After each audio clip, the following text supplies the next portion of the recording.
자, 오늘도 건강한 한 페이지 독립어감을 읽어드리도록 하겠습니다. 아직 반 좀 못 읽었네. 아직 모르는데, 아직 한 달을 더 읽어야 될 것 같아. 아무튼, 수방제발. 성인병은 도사나 부처처럼 수행해야 한다. 이거 저번에 읽었고. 자하그 태반 현대약품으로 개발 사용되고 있다.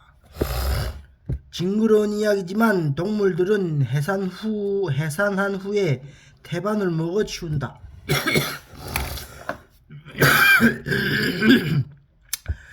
태반에는 단백질, 비타민, 호르몬 등이 풍부하게 들어있고 먹으면 영양이 될 뿐만 아니라 유선을 자극하여 저저의 분비를 촉진시킨다 등과 자궁을 수축시키는 작용 등이 있어 동물들이 해산 후에 자기 태반을 먹는 것이 합리성이 있어 자연의 섭리가 빈틈없다는 것에 세상 감탄하지 않을 수 없다. 동물들은 태반을 먹는다. 사람의 태반을 포의 또는 자하거라고 하여 동물처럼 산모가 먹는 일은 없지만 허약한 사람이 약으로 만들어 먹으면 몸을 보호하고 정력제가 된다고 알려져 있다. 얼른 생각하면 불결하고 끔찍하고 비인도적인 것처럼 느껴지지만 현대의학에서도 사람의 태반은 허약한 사람의 회복 촉진, 빈혈증, 피로회복, 간염, 간경병증, 소화성 궤양, 기관지, 천시, 갱년기 장애 등에 좋다고 하여 태반 액기스제제, 태반 추출제제 등이 현대약품으로 개발 사용되고 있다. 이런 예를 보더라도 옛것에서 과학적인 근거를 찾으려고 하지 않고 무턱대고 비과학적이라 무시해버리는 것 자체가 바로 비과학적인 태도를 할 수 있겠다.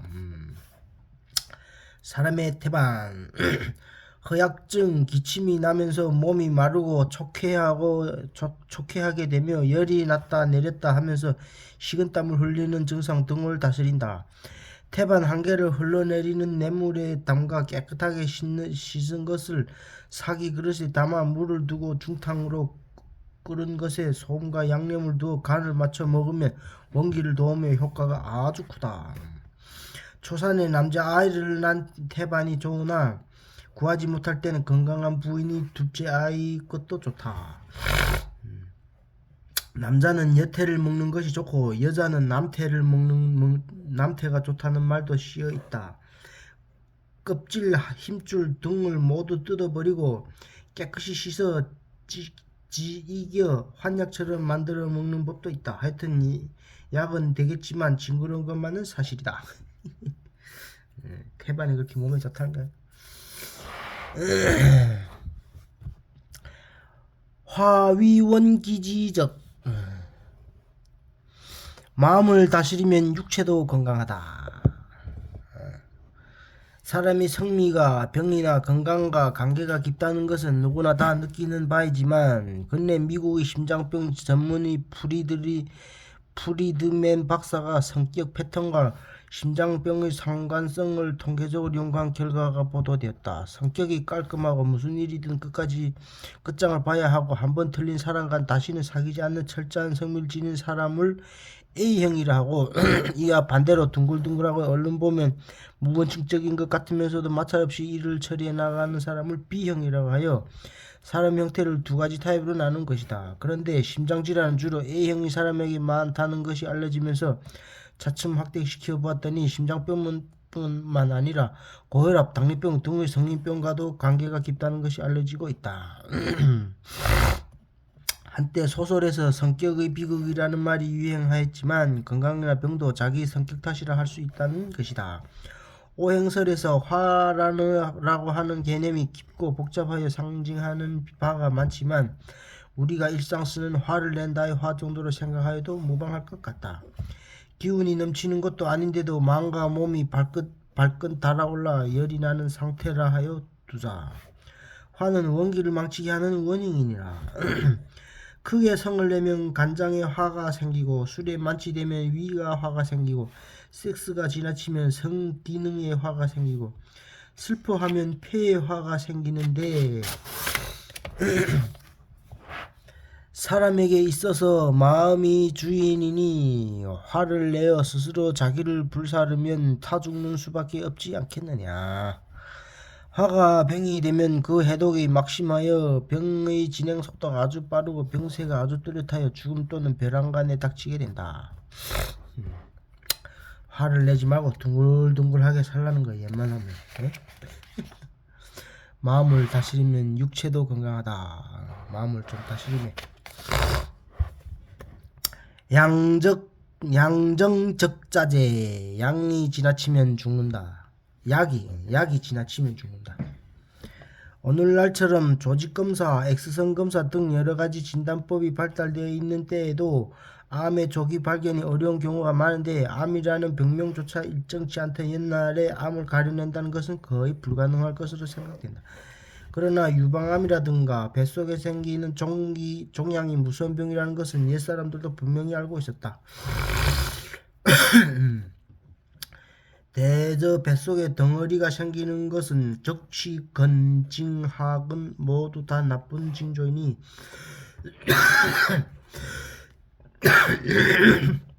결코 심상하게 생각해서는 안 된다. 만약 이미 명치와 배가 불러올랐으면 창공이나 편작 같은 옛날의 명의가 되서라도 만에 하나도 구해낼 수 없다. 적취는 뱃속에 생기는 적계이며 고정되어 있는 것을 이동성인 것을 취라 하였으며 징하도 역시 비슷한 것인데 증상의 정도에 따라 명칭이 다른 것이다. 하여튼 옛날에도 조기 발견과 조기 치료가 종양의 치료 원칙이라는 것을 알고 있었다. 여러가지 약물 효법이 있었으나 역시 오늘날의 암치료제와 마찬가지로 부작용이 심했음을 알 수 있다. 적을 없애기 위해 독약을 사용할 때 적이 대충 쇠퇴하였을 때 보약을 중지해야 하며 아무리 심한 대적 대치일지라도 절반 이상 줄어들면 약을 끊어야지 약이 지나치면 죽는다. 바른 것을 기르면 적이 저절로 없어진다. 사람으로 하여금 생명력을 충실하게 하여주며 위를 튼튼하게 하면 적이 저절로 소멸된다. 더욱이 육식 등의 짐야 세격을 삼가하고 성을 내지 말고 생각을 바르게 하는 것이 만전하면서도 무해한 방법이 아닐까 한다. 아무튼 위를 튼튼하게 하고. 삼품약. 상약은 독성이 없어 오래 먹어도 사람을 다치지 않는다. 사람이 생명과 건강에 있어서 약이란 무엇인가? 병을 치료하는 데는 꼭 약이 있어야만 하는가? 먹을수록 몸에 이런 보약이라는 것이 과연 있는 것일까? 이런 의문을 지니고 동의보감에 나오는 삼품약성을 읽어보기로 한다. 약을 크게 세 가지로 나누어 상품약, 중품약 및 하품약의 삼품으로 분류하는 놀라운 발상이 신농본초경에서 시작되었다. 중국에서 가장 오래된 약물학 서적인 신농본초경은 후한 때에 나온 것으로 되어 있으며 365종의 약품이 삼품으로 나누어져 올라 있다.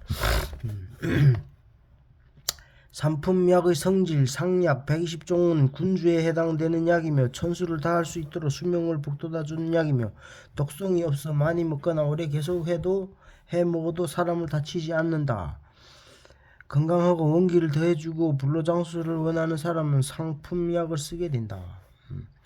중약 120종은 이를테면 임금님 밑의 국무위원 같은 약이며 사람의 건강을 주관하는 약이다. 체질과 때에 따라 독성이 없기도 하고 있기도 하므로 올바로 사용해야 하며 병을 예방하고 해약한 것을 보하기 위해서는 중품약을 써야 한다. 하약 125종은 나졸에 해당하며 병을 치료하는 실질적인 약이므로 독성이 많아 오래 계속하면 안 된다. 각종 열병을 비롯해 여러가지 병적 오장육부 생기는 응어리, 종양 등을 고치려면 하품약을 써야 한다. 약성이 공격을 주로 하기 때문에 독성을 극렬하여 원기를 성상 중화시키기 때문에 계속 복용하여서는 안 되며 병이 나으면 곧 끊어야 한다.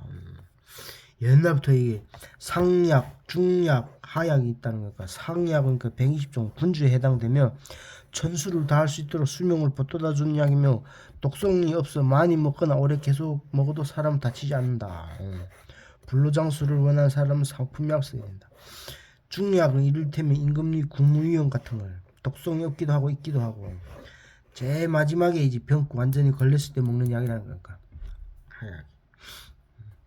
상약은 그러니까 병 걸리기 전에 일상생활에서 먹어도 되는 거고, 중약은 이제 체질에 따라서 이제 조금씩 아플 때 건강을 주관하는 약에 건강하기 위해서 좀 그냥 보약처럼 먹는 거고, 하약은 이제 일단 병 걸렸을 때 먹는 약이라는 뜻인 것 같아요.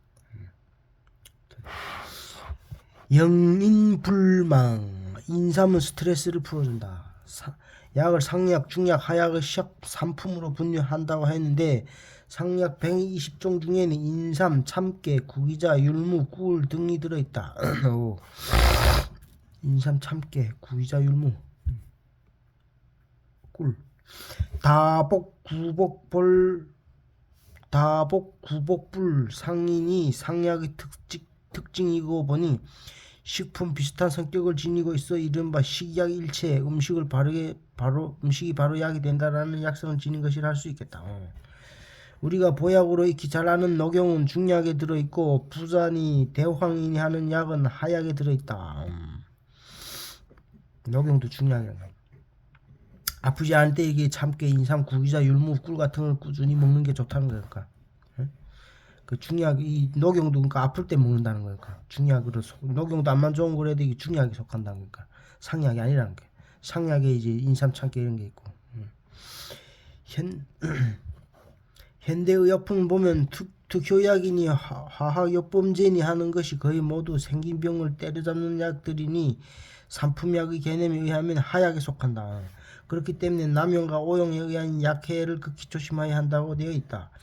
효과가 당장 눈앞에서 나타나는 치료약 개발을 주로 하고 있는 현대의 약학에서 상약의 개념을 이해하지 못한 것도 당연한 것이었으나 점차 현대과학도 차원이 높아지고 깊이가 생겨서 오늘날에 와서는 상약을 이해하기 시작했을 뿐만 아니라 상약이야말로 가장 이상적인 보건약 내지는 노화방지약이 될 수 있으리라는 데 이르고 있다. 그와 같은 발전을 하게 된 데는 인삼의 공로가 크다. 인삼의 양리학이 발달됨에 따라 인삼의 약효가 바로 상약의 개념에 부합되기 때문이다. 인삼은 정신을 안정시키며 신경을 가라앉히고 놀라 가슴이 뛰는 것을 멈추며 두뇌 활동을 활발하게 하며 건망증을 없앤다. 인삼가루 일량중을 대지기를 일돈중과 같이 술에 타서 복용하기를 100일만 계속하며 하루에 1000마디 글 구조를 암송할 수 있게 되며 피부가 윤택하게 된다. 인삼이 그렇게 좋다.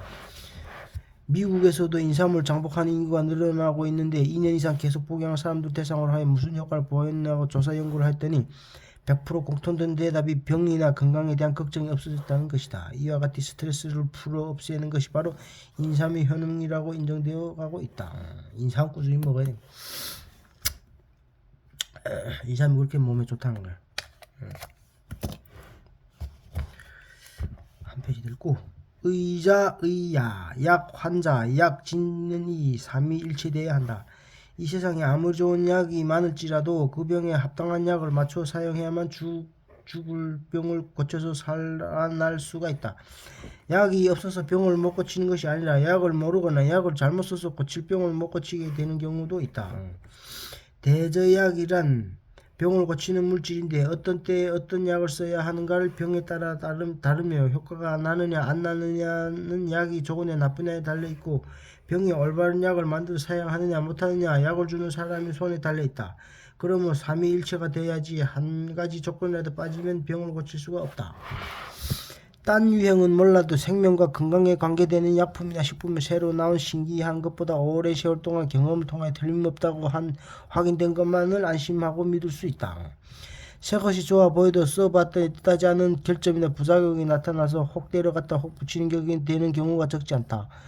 조울이라고 속단하에 썼던 약이나 음식물이 부작용이 나타나서 딴 병이 생기는 것을 약원병 또는 식원병이라 한다. 진찰을 잘못해서 합당치 않은 치료를 하였기 때문에 생기는 병을 의원병이라고 한다. 보약이나 몸에 좋다는 자연식 등은 오래 계속해야 하는 것이기 때문에 근거 없는 것을 맹신하고 정체불명의 보약에 흥미를 느낀 사람이 많은 것을 보면 건강에 대한 집념은 좋지만 두려운 생각마저 든다. 사람이 병을 다스리는 의는 의와 통한다. 무슨 병에 무슨 약이라고 고정되어 있는 것이 아니라 때와 환자의 증상에 따라 변동돼야지 일정한 처방이란 없다. 이 같은 판단 능력이 의인 것이다. 오늘은 여기까지.